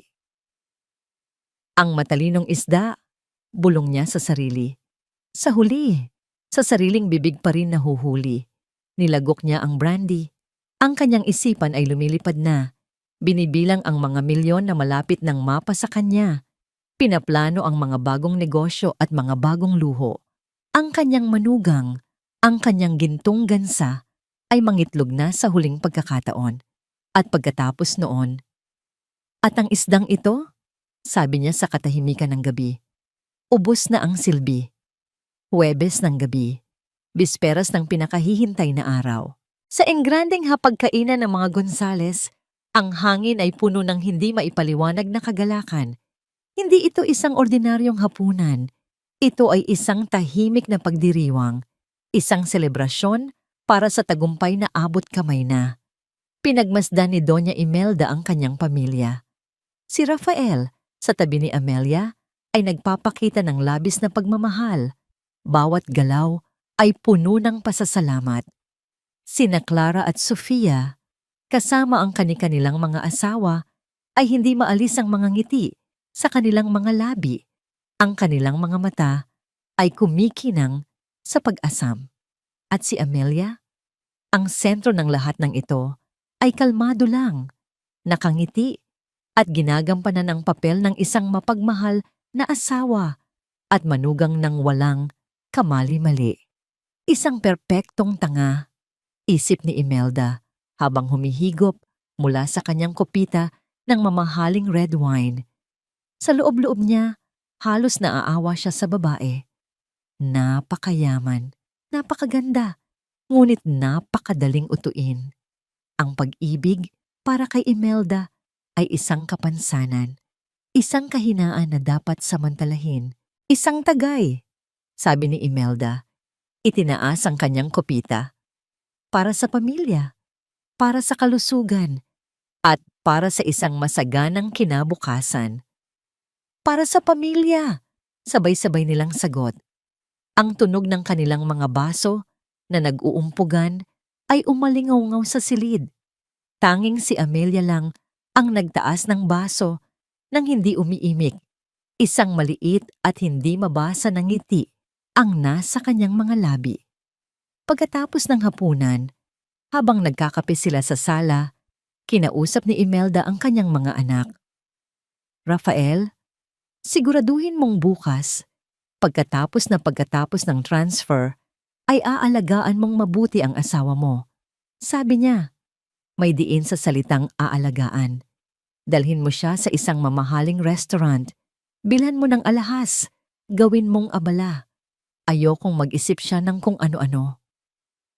Opo, ma, sagot ni Rafael. At kayong dalawa? Sabi niya, bumaling kina Clara at Sofia. Tumawag kayo sa kanya. Pasalamatan ninyo siya ng paulit-ulit. Iparamdam ninyo sa kanya na siya ang pinakamahalagang tao sa mundo. Kailangan nating panatilihin siyang masaya. Hanggang sa tuluyan ng maging atin ang lahat, tumango ang dalawang babae. Ang kanilang mga mukha ay puno ng pagsang-ayon. Sila ay mga tapat na sundalo sa digmaang ito na si Imelda ang general. Nang mag-isa na lang siya sa kanyang silid, napahinto si Imelda sa harap ng isang malaking salamin. Tinitigan niya ang sariling refleksyon. Ang babaeng nakatingin pabalik ay hindi na ang gutom at desperadong Imelda na lumaki sa squatters area ng Tondo. Ang babaeng yon ay matagal nang namatay. Ang kahirapan ay isang sakit at natagpuan niya ang lunas, ang pag-aasawa sa isang Gonzales at ang paggamit sa yaman ng iba. Naalala niya ang unang beses na nakita niya si Amelia sa isang party. Bata pa ito, inosente, at may mga matang uhaw sa pagmamahal ng isang pamilya. Sa sandaling iyon, nakita na ni Imelda hindi ang isang manugang, kundi isang oportunidad. Isang gintong susi na magbubukas ng pinto sa isang buhay na hindi niya kailanman pinangarap. At hindi siya nagkamali. Ang bawat pekeng yakap, bawat pekeng papuri, bawat pekeng luha ay isang puhunan. At bukas, matatanggap na niya ang pinakamalaking dibidendo. Kinuha niya ang kanyang telepono at tinawagan si Rico Gonzales sa Amerika. Rico, kamag-anak, masiglang bati niya. Handa na ba ang lahat dyan? Oo, tita, sagot ni Rico. Hinihintay ko na lang pumasok ang pera. Pagpasok niyan, sisimulan ko na agad ang pag-chop at paglipat sa mga account sa Panama. Sa loob ng 24 na oras, malinis na ang lahat. Magaling, sabi ni Imelda. At pagkatapos niyan, Rico, magbakasyon ka na. Magtago ka muna. Huwag kang magpapakita kahit kanino. Sunugin mo lahat ng papeles. Walang dapat maiwang bakas. Walang problema, Tita Imelda. Para sa pamilya, sabi ni Rico. Ibinaba ni Imelda ang tawag. Isang pakiramdam ng kapayapaan ang bumalot sa kanya. Ang lahat ay nasa tamang lugar. Ang lahat ay perpektong nakaplano. Lumabas siya sa kanyang balkonahe, tinatanaw ang mga ilaw ng Makati. Ang hangin ng gabi ay malamig, ngunit ang pakiramdam niya ay mainit. Pakiramdam niya ay diyosa. Isang diyosa na may hawak ng tadhana ng lahat sa kanyang mga palad. Binalikan niya ng tingin ang kanyang paglalakbay. Mula sa putik, aahon siya sa palasyo. At si Amelia? Si Amelia ay isang hagdan lamang. Isang maganda at mamahaling hagdan na, sa kasamaang palad, ay kailangan ng itapon pagkatapos gamitin. Pagkatapos nito, anong gagawin mo sa kanya? Tanong ng mga isang maliit na tinig sa kanyang isipan. Ngumisi si Imelda. Maraming paraan. Pwede nilang palabasin na nabaliw ito dahil sa stress. O pwede nilang palabasin na mayroon itong ibang lalaki. O ang pinakamadali sa lahat, iwanan na lang siya ni Rafael. Kapag ang isang babae ay wasak ang puso, hindi na ito nakakapag-isip ng tama. Ano man ang mangyari, sigurado siya sa isang bagay. Sa Biyernes ng gabi, ang pamilya Gonzales ay magiging isa sa mga pinakamakapangyarihang pamilya sa bansa. At si Amelia Reyes ay magiging isang malungkot na alaala na lang. Bumalik siya sa loob ng kanyang silid. Humiga siya sa kanyang malambot na kama. Ang sutlang kumot ay yumayakap sa kanya. Bago niya ipinikit ang kanyang mga mata, kinuha niya ang kanyang telepono. Binuksan niya ang kanyang online banking app. Doon, sa ilalim ng pending transactions, nakita niya ang isang numero na nagpatibok ng kanyang puso ng mas mabilis. Isang mahabang linya ng mga numero na nangangako ng kapangyarihan at seguridad. Transaction scheduled for Friday, 10 a.m. Napangiti si Doña Imelda habang pumipikit. Ito na ang pinakamasarap na tulog na mararanasan niya. Hindi niya alam na ito na rin pala ang huling gabi ng kanyang kapayapaan. Ang huling gabi bago gumuho ang kanyang mundo. Biyernes, 10:10 ng umaga. Ang araw ng anibersaryo. Ang araw ng transaksyon. Ang buong pamilya Gonzales ay nagtipon sa kanilang malawak na sala. Pinatawag sila ni Amelia para sa isang agarang pulong pampamilya upang talakayin ang kinabukasan ni Mama. Ang lahat ay naroon, nakasuot ng kanilang pinakamagagandang damit na parang handa para sa isang selebrasyon. Ang kanilang mga mukha ay puno ng pag-asam. Ang kanilang mga ngiti ay matamis na lason. Akala nila ito na ang araw ng kanilang pinakamalaking tagumpay. Hindi nila alam, ito na pala ang araw ng kanilang paghuhukom. Nang pumasok si Amelia sa sala, lahat ng mata ay napunta sa kanya. Ngunit ang babaeng pumasok ay hindi ang Amelia na kanilang kilala. Hindi siya nakasuot ng malambot na bestida. Nakasuot siya ng isang matikas na itim na sheath dress. Ang kanyang buhok ay nakatali sa isang perpektong-perpekto na bun at ang kanyang mga mata ay walang emosyon, matalas, at kasing lamig ng yelo. Sa kanyang kamay, hawak niya ang isang remote control.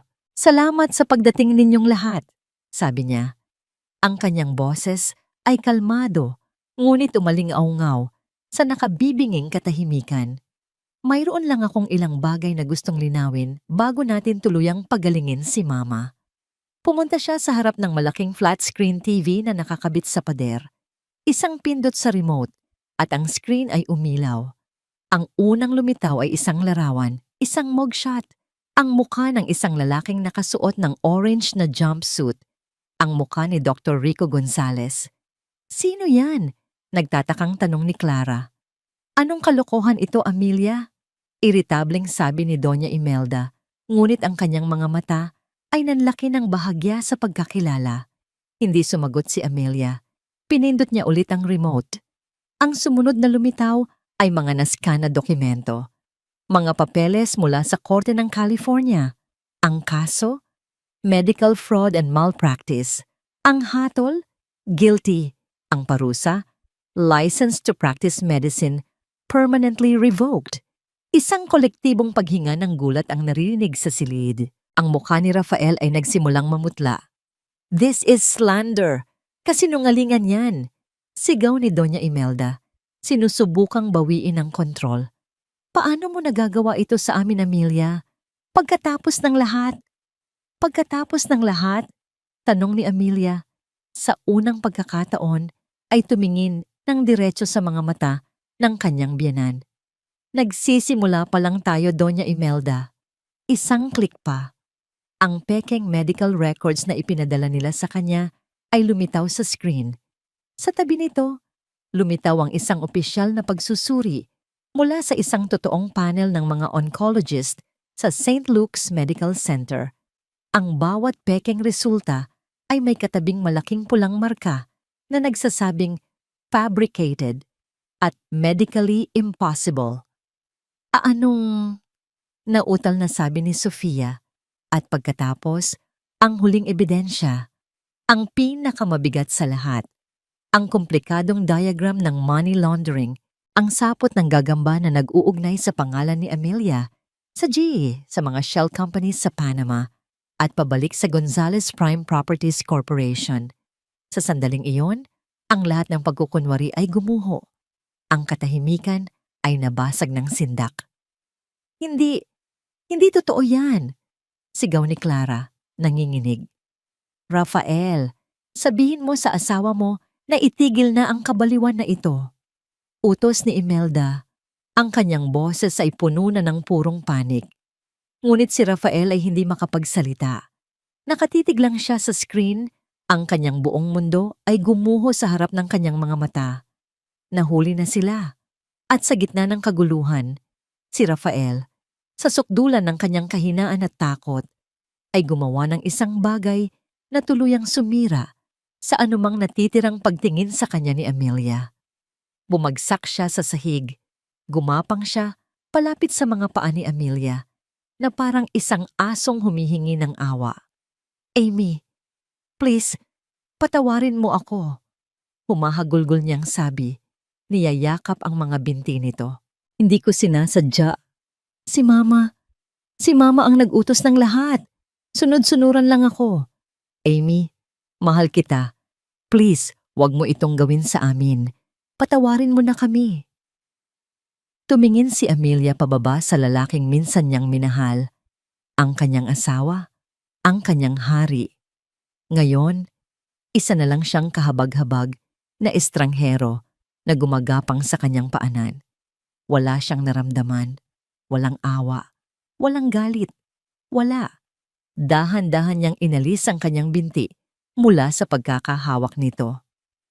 "Tapos na tayo, Rafael," sabi niya. Ang boses ay pinal.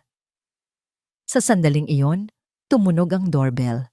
Isang kasambahay na nanginginig sa takot ang nagbukas ng pinto.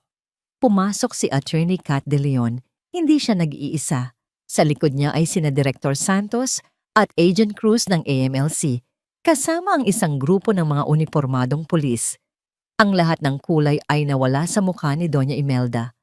"Doña Imelda Gonzales," sabi ni Director Santos, ang boses ay formal at walang emosyon. "Sa bisa ng isang warrant of arrest, inaaresto ka namin para sa mga kasong syndicated estafa, forgery, at paglabag sa Anti-Money Laundering Act." "Hindi! Hindi niyo ako pwedeng galawin! Hindi niyo ako kilala!" Nagpupumiglas na sigaw ni Imelda habang papalapit ang mga pulis. Ang kanyang karangyaan at kapangyarihan ay biglang naglaho, napalitan ng itsura ng isang nahuling kriminal. Habang ang buong sala ay napupuno ng mga sigaw, pag-iyak, at pagpupumiglas, habang pinupusasan sina Imelda, Clara at Sofia, si Amelia ay nanatiling nakatayo sa gitna ng lahat, isang isla ng katahimikan sa gitna ng bagyo. Naglakad siya papunta sa center table kung saan nakaupo pa rin sa sahig si Rafael, tulala at wasak. Mula sa kanyang mamahaling itim na clutch, kumuha siya ng isang nakatuping dokumento. Dahan-dahan niya itong inilapag sa ibabaw ng mesa, sa harap mismo ng kanyang umiiyak na asawa. Isang annulment petition. Nakapirma na siya. Tumingin si Rafael mula sa papel pabalik sa kanya. Ang kanyang mga mata ay puno ng hindi makapaniwalang tanong. "Ang pamana," sabi ni Amelia. Ang kanyang boses ay malamig ngunit malinaw sa gitna ng ingay. "Ito ang huling pamana ko para sa pamilyang ito." Tumalikod siya at naglakad palayo. Hindi na muling lumingon. Sa kanyang likuran, naiwan ang mga abo at durog na piraso ng pamilyang sumira sa kanya. At sa huli, ay sinira rin niya. Ang pagsabog ay mabilis na naging isang malaking sunog. Sa loob ng 24 na oras, ang pangalan ng mga Gonzales na dating simbolo ng karangyaan at impluwensya ay naging simbolo ng krimen at kahihiyan. Ang kanilang mga muka, ang galit na si Imelda, ang umiiyak na sina Clara at Sofia, at ang tulalang si Rafael ay nasa lahat ng balita, mula sa telebisyon hanggang sa mga tabloid. Ang Gonzales Grand Deception, The Billion Peso Bride's Revenge. Ito ang mga headline na sumalubong sa bansa. Lahat ng kanilang mga ari-arian ay na-freeze. Ang kanilang mga bank account ay isinara. Ang imperyong binuo mula sa kasinungalingan ay gumuho na parang isang kastilyong buhangin. Ngunit malayo sa ingay ng media at sa gulo ng korte, si Amelia ay nasa isang lugar na napapalibutan ng katahimikan. Isang minimalist na penthouse unit sa Rockwell na tanaw ang buong syudad, ang kanyang naging kanlungan. Ang bawat gamit dito ay bago. Walang anumang alaala ng nakaraan. Lumipas ang ilang linggo. Ang paunang pakiramdam ng tagumpay ay unti-unting napalitan ng isang bagay na mas komplikado. Isang malalim na pakiramdam ng kawalan. Hindi niya pinagsisihan ang kanyang ginawa, ngunit hindi rin niya maikakaila ang sakit. Ang pamilyang minahal niya, kahit na ito ay peke, ay isang malaking bahagi ng kanyang buhay, at ang pagputol sa bahaging iyon ay parang isang operasyon na walang anesthesia. Isang hapon, habang nag-aayos siya ng mga gamit, isang grupo ng mga reporter at cameramen ang nag-abang sa kanya sa lobi ng gusali. Bigla siyang pinalibutan. Ang mga flash ng kamera ay nakakasilaw. Ang mga tanong ay parang mga bala na ibinabato sa kanya. "Mrs. Gonzales, ano pong masasabi niyo sa pag-amin ni Rafael na biktima lang din siya ng kanyang ina? Totoo po bang aabot sa 5 bilyong piso ang nakuha nila sa inyo? Anong mensahe niyo sa mga Gonzales?" Sa gitna ng kaguluhan, naramdaman niya ang isang kamay na humawak sa kanyang braso. Si Kat, na may suot na salamin at matapang na ekspresyon, ang sumalubong sa kanya. No comment, maring sabi ni Kat sa mga reporter, habang inaalalayan si Amelia papunta sa sasakyan. Please respect my client's privacy. Nang makasakay sila sa kotse, doon lang nakahinga nang maluwag si Amelia. Welcome to the life of a celebrity. Mapait na biro ni Kat. Hindi ito ang buhay na pinili ko. Mahinang sagot ni Amelia, nakatingin sa labas ng bintana. Pero ito ang buhay na ibinigay sa'yo. Sabi ni Kat, mas seryoso na. At nasa sayo kung paano mo ito haharapin. Pwede kang magtago o pwede mo itong gamitin. Ang huling hakbang sa paglimot ay ang pinakamahirap. Ang pagbabalik sa bahay na minsan niyang tinawag na tahanan para kunin ang mga natitira pa niyang personal na gamit. Kasama niya si Kat habang naglalakad sila sa loob ng malaking bahay. Ang dating masiglang mansyon ay ngayon ay malamig at walang buhay na parang isang musoleo. Ang mga muebles ay natatakpan ng puting tela. Ang hangin ay amoy luma at alikabok. Habang isa-isang inilalagay ni Amelia sa isang kahon ang kanyang mga damit, libro, at ilang personal na gamit, hindi niya maiwasang makita ang mga bakas ng buhay na iniwan niya. Isang litrato nila ni Rafael noong kanilang honeymoon, nakangiti at walang kamalay-malay sa hinaharap. Isang music box na regalo sa kanya ni Imelda na ngayon ay parang isang bagay na isinumpa. Sigurado ka bang ayaw mong kunin yan? Tanong ni Kat.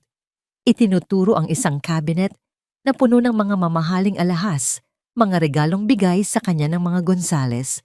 Umiling si Amelia. Hindi, ayokong magdala ng kahit anong sumpa mula sa bahay na ito. Ang tanging kinuha niya, bukod sa kanyang mga damit, ay isang maliit na kahon ng mga lumang litrato. Mga litrato ng kanyang mga yumaong magulang, ang tanging pamilyang totoo sa kanya. Nang paalis na sila, may iniabot sa kanya ang caretaker ng bahay, isang selyadong sobre. Pinabibigay po ng abogado ni Sir Rafael, ma'am, sabi nito. Sa loob ng sasakyan, binuksan niya ito. Isang sulat kamay. Ang pamilyar na sulat ni Rafael, puno ito ng mga pagsisisi, mga paliwanag, mga pagmamakaawa para sa pangalawang pagkakataon. Isinulat ito mula sa kulungan. Minahal kita, Amy. Totoo yon. Patawarin mo ako sa kahinaan ko. Pinunit niya ang sulat sa gitna nang hindi man lang tinatapos basahin. Binuksan niya ang bintana ng kotse at hinayaan ang mga piraso ng papel na liparin ng hangin. Gabi, sa penthouse ni Amelia. Nakaupo sila ni Kat sa balkonahe, may hawak na tig-isang baso ng wine, tinatanaw ang nagniningning na syudad sa ibaba. Nanalo tayo, Amy, sabi ni Kat. Lahat ng assets na napatunayang galing sa pera mo ay ibabalik sa'yo. At sila, matagal silang mananatili sa kulungan. Habang buhay, kung papala rin tayo. Tumango si Amelia, ngunit ang kanyang mga mata ay malayo ang tingin. Alam ko, pero bakit parang hindi ako masaya? Dahil ang hustisya ay hindi laging masaya, matalinong sagot ni Kat. Minsan, ito ay tahimik lang. Ito ay kapayapaan. Ang paghilom ay hindi isang malaking selebrasyon, Amy. Ito ay isang mahabang proseso. Isang araw, gigising ka na lang at hindi na sila ang unang bagay na maiisip mo. At sa araw na yon, malalaman mong malaya ka na. May iniabot si Kat na isang calling card sa kanya. Isang kaibigan, isa siyang therapist. Baka makatulong. Tinitigan ni Amelia ang card. Isang ring ng doorbell ang pumutol sa kanilang pag-uusap. Isang delivery man ang may dalang isang malaking kahon. Nang buksan ito ni Amelia, isang paper shredder ang laman. Ano yan? Tanong ni Kat. Therapy. Simpleng sagot ni Amelia. Isang bagong sulat ang dumating kaninang hapon. Mula na naman kay Rafael, hindi niya ito binuksan. Kinuha niya ang sobre, isinaksak ang paper shredder at dahan-dahan itong ipinasok sa makina. Ang ingay ng paggiling ng papel ay parang musika sa kanyang pandinig. Bawat piraso ng papel na nahuhulog sa lalagyan ay parang isang piraso ng nakaraan na tuluyan ng nawawala. Nang matapos, huminga siya ng malalim, isang tunay na malalim na paghinga, na parang ngayon lang ulit na puno ng hangin ang kanyang mga baga. Tumingin siya kay Kat at sa unang pagkakataon, sa loob ng mahabang panahon, isang tunay na ngiti ang sumimilay sa kanyang mga labi. "Salamat, Kat," sabi niya. "Sa lahat." Hindi pa siya buo. Marami pang sugat na kailangang maghilom. Ngunit sa gabing iyon, sa gitna ng mga abo ng kanyang kahapon, alam ni Amelia na handa na siyang simulan ang pagbangon. Lumipas ang 6 na buwan. Ang dating maingay na iskandalo ng mga Gonzales ay unti-unti nang humupa, napalitan ng mga bagong balita, ng mga bagong kontrobersya. Ang kanilang pangalan ay naging isang babala na lang, isang kwentong bayan tungkol sa kasakiman at pagbagsak. Ngunit para kay Amelia, ang 6 na buwan ay hindi lang paglipas ng panahon. Ito ay isang panahon ng muling pagtatayo. Isang umaga, humarap si Amelia sa isang full-length mirror sa kanyang walk-in closet. Ang babaeng nakatingin pabalik ay ibang-iba na. Ang kanyang mahabang buhok, na minsay simbolo ng kanyang pagiging konserbatibo at sunod-sunuran, ay ngayon ay isang matapang at eleganteng pixie cut. Wala na ang mga maluluwag na bestida. Ang suot niya ay isang matikas na puting pantsuit na nagpapatingkad sa kanyang bagong tuklas na kumpiyansa. Hindi na siya si Amelia Reyes Gonzales. Ang Gonzales ay isa na lang peklat, isang paalala ng isang laban na kanyang ipinanalo. Ngayon, siya ay si Amelia Reyes, buo, malaya. Huminga siya ng malalim, isang huling paghahanda, at lumabas ng kanyang penthouse. Ang ballroom ng isang 5-star hotel sa Makati ay puno ng mga respetadong tao, mga negosyante, mga politiko, mga social advocates, at mga miyembro ng media. Lahat sila ay naroon para sa isang okasyon, ang opisyal na paglulunsad ng The Phoenix Foundation. Isang pundasyong itinayo ni Amelia Reyes. Nang tawagin ang kanyang pangalan, umakyat si Amelia sa entablado ng may panatag na mga hakbang. Ang palakpakan ay malakas at taos-puso. Ngumiti siya, isang tunay at mainit na ngiti, at lumapit sa podium. "Magandang hapon po sa inyong lahat." Simula niya. Ang kanyang boses ay kalmado, ngunit may bigat na nagpatigil sa lahat para makinig. "Marami sa inyo ang nakakakilala sa akin dahil sa isang kwentong napuno ng sakit at pagtataksil." Pagpapatuloy niya, hindi iniiwasan ang nakaraan, bagkus ay buong tapang itong hinaharap. "Ngunit hindi ako narito ngayon para pag-usapan ang pagtatapos ng isang kabanata. Narito ako para ipagdiwang ang pagsisimula ng isang bago." Tumingin siya sa mga mukha sa audience. Nakita niya ang paghanga, ang kuryosidad, at sa ilang kababaihan, nakita niya ang isang bagay na mas malalim, pag-unawa. Ang economic abuse ay isang anyo ng pang-aabuso na madalas ay hindi nakikita. Ito ay tahimik. Ito ay tuso. Madalas itong nagtatago sa likod ng pagmamahal at tungkulin sa pamilya. Paliwanag niya. "Naranasan ko ito, at sa aking paglalakbay, natuklasan ko na hindi ako nag-iisa. Maraming kababaihan ang nakakulong sa mga mapang-abusong relasyon, hindi dahil sa kawalan ng tapang, kundi dahil sa kawalan ng kakayahang pinansyal para makaalis." Ang The Phoenix Foundation, sabi niya, ang kanyang boses ay tumaas ng may bagong lakas, ay isinilang mula sa abo ng aking nakaraan. Ang layunin nito ay simple, ang magbigay ng legal na tulong, financial literacy training, at startup capital para sa mga kababaihang nais bawiin ang kanilang kalayaan at muling itayo ang kanilang mga buhay. Dahil ang tunay na halaga ng isang babae ay hindi na susukat sa kanyang kayamanan o sa pamilyang kanyang pinagsisilbihan. Huminga siya ng malalim bago ibigay ang kanyang huling mensahe. Ang tunay na halaga ng isang babae, sabi niya, ang kanyang mga mata ay nagniningning sa ilalim ng mga ilaw, ay nasa kanyang karapatang pumili. Ang karapatang piliin ang sarili. Ang karapatang bumangon mula sa anumang pagbagsak na mas malakas at mas matatag kaysa dati, gaya ng isang phoenix.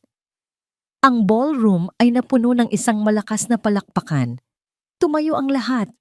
Nagbibigay pugay hindi lang sa yaman ni Amelia Reyes, kundi sa kanyang katatagan. Pagbaba niya ng entablado, ang unang sumalubong sa kanya ay si Kat, na may hawak na isang buke ng puting bulaklak. "You didn't just win a case, Amy," sabi ni Kat. Niyakap siya ng mahigpit. "You started a revolution." "Sinimulan lang natin." Pagtatama ni Amelia, ngumiti. Habang kinakausap niya ang mga bisita, isang lalaking nakatayo sa isang sulok ang matiyagang naghihintay. Nang magkaroon ng pagkakataon, lumapit ito sa kanya. Siya ay matangkad, nakasuot ng isang simpleng business suit at may mga matang puno ng respeto. "Miss Reyes," sabi nito, iniabot ang kamay. "That was one of the most powerful speeches I have ever heard. My name is David Lim. I run a tech startup that helps empower small businesses." "Mr. Lim," sagot ni Amelia. Kinamayan ito. Ang kanilang mga kamay ay nagtagpo. Isang simpleng kilos, ngunit para kay Amelia, ito ay isang malaking hakbang, ang unang pagkakataon sa loob ng mahabang panahon na hinayaan niyang may ibang taong pumasok sa kanyang personal na espasyo. "I think my foundation and your company have a lot to talk about," sabi ni Amelia. Ang kanyang boses ay profesional, ngunit may bahid ng interes. "I would like that very much," sagot ni David Lim. Isang matapat na ngiti ang sumilay sa kanyang mga labi. Hindi ito isang love story. Hindi pa. Ito ay isang pagtatagpo, isang posibilidad, isang pinto na dahan-dahang nagbubukas. Habang papalubog ang araw sa labas ng mga bintana ng ballroom, hinarap ni Amelia ang tanawin.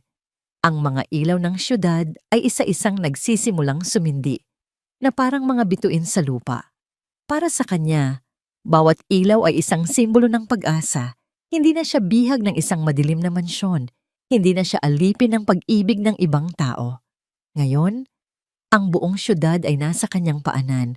Ang buong mundo ay naghihintay. At sa kauna-unahang pagkakataon, si Amelia Reyes ay handa nang lumipad sa sarili niyang mga pakpak. Sa huli, ang kwento ni Amelia Reyes ay hindi lamang tungkol sa pagbubunyag ng isang malaking panlilinlang, kundi tungkol sa muling pagbangon ng isang babaeng natutong ipaglaban ang sarili niyang dangal. Pinatunayan ng kanyang desisyon na ang kasamaan, gaano man katalino ang pagkakatago, ay may hangganan. At darating ang araw na mananagot ang mga nanamantala. Samantala, ang kabutihan, tiyaga, at tapang ay may gantimpala. Minsan hindi agad, ngunit palaging may saysay. Sa pagtatatag ng isang pondo para sa mga biktima ng pang-aabuso sa pananalapi, iniwan ni Amelia ang isang pamana na mas mahalaga kaysa pera: kalayaan, kamalayan, at pag-asa. Ikaw, bilang isang nakinig sa kanyang kwento, ano ang pipiliin mo kapag hinarap ka ng pagtataksil? Manahimik o kumilos ng may talino? May mga senyales ba sa paligid mo na kailangan mong pag-isipan muli? At bago tayo magtapos, kamusta ka? Ligtas ba ang iyong puso at isipan ngayon? Kung may aral o tanong kang gustong ibahagi, narito kami para makinig. Huwag kang mag-isa. Ang iyong kwento ay mahalaga.